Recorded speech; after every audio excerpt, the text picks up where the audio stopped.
Hi, thanks for joining us. Thank you for having me. What was inspired you to get into music?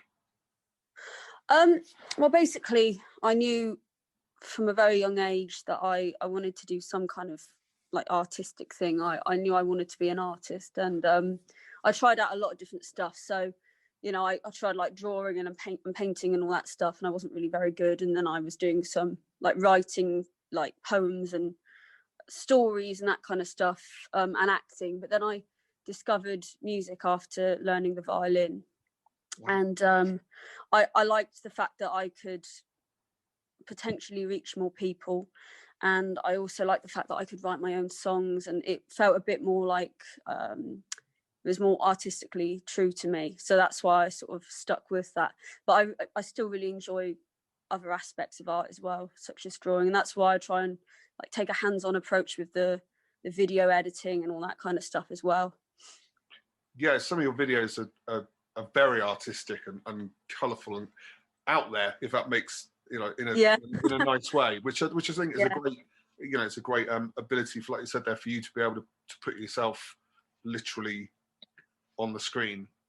Yeah, exactly. It's always been really important to me to kind of make a whole sort of world in a way. It's more of a 360 approach. It's not just about music for me. It's definitely about like the visuals and telling a story and essentially making a whole package. So you say there about the music and the whole package. I had one of my questions there was, what is your take on music? Is it, for some it's just sort of a bit of fun and a hobby? For others, it's something that they want to make a life out of. Is that how you see it?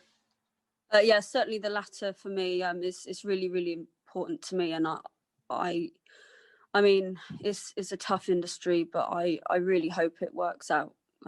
Yeah. Okay, so from your music perspective, then, who are your influences? Who did you sort of grow up listening to and kind of go, yes, that's who I want to be like?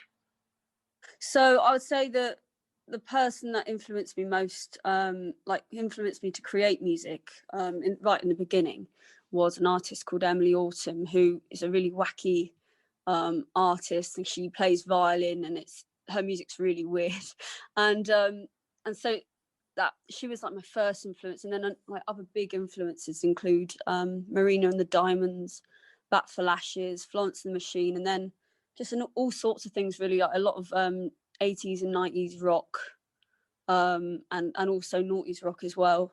So there's been a bunch of stuff. A lot of new wave stuff has influenced. Yeah. And you've got a stunning voice. Oh, thank you. I've been lucky enough to hear you live, and it is as good live as it is on record. On record. God, I sound really old there. Just literally listening to your songs. It is a phenomenal voice. Oh, thank you very much. Thank you. No problem at all. It is. I mean, it's the truth. So it's all good. So, if you were to describe your sound to people, obviously they're going to get to listen to one of your songs in a little while. But if you were to describe your sound, just where would you place that? You've got a lot of influences there, but where do you think you would place that? I would say I always say alternative rock, because it definitely is under that sort of rock umbrella, but I like to include elements of classical and pop as well. So I would say sort of Baroque pop / alternative rock, that sort of thing. Okay.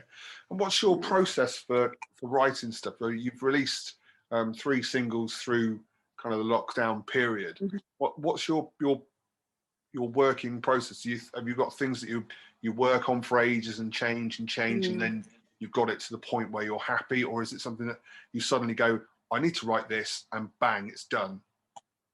I would say definitely for me, I'm very slow when it comes to writing. It takes me ages from the initial sort of ideas to come to fruition. So I would say I'm more the first type of person. I generally start out with some kind of melody that I just find when I'm mucking around on the keyboard or guitar or a chord sequence or something like that, and then I might have some lyrics that I've already written, or then I'll come up with some lyrics at another date, and it kind of works. It kind of goes from there, and then I work on it, and I work really hard on the arrangement because I like the instruments to be interacting a lot with each other and telling their own stories. So it's kind of like a big tapestry that comes together. And I also produce my stuff myself, at least most of the time anyway. So then that's the final process as well, is the production of it. Yeah. Yeah. So you were fortunate enough to go and perform in London in December, just before Yes. the lockdown 3. How was that? Because that must have been a wonderful experience, bearing in mind you've not been able to do it for 9 months. Yeah, it was really, really nice. Yeah, it was a great venue called the Underbelly in Hoxton, and I'd always wanted to play that venue, and then they offered me a gig, and it was essentially, it was my second gig that wasn't a live stream. My first one was in Salisbury at the Winchester Gate. Okay. And I was just surprised because I was just like, wow, I've always wanted to play this venue, and yeah, I was just very lucky. So that was a great experience. And how much have you missed it? I've really, really missed singing live. It's been a real shame. But on the flip side, I've had a lot of time to hone my craft because we've all been in lockdown in Britain, and so I guess it sort of swings and roundabouts when it comes to that. So obviously, I said you've released sort of 3 singles now. At the end of last year, I saw a post from yourself that showed that you had over 100,000 streams on Spotify. That is quite incredible. Yeah, so I have 3 singles, and then I have a collab out, and now I think it's at about 170,000, just over that. Which I'm really pleased with that in the first year. That's I'm astonishing. Thank you. A lot of it came from the collab that I did, to be fair. But yeah, Premonition has done quite well as well. So yeah, I'm really, really happy about that.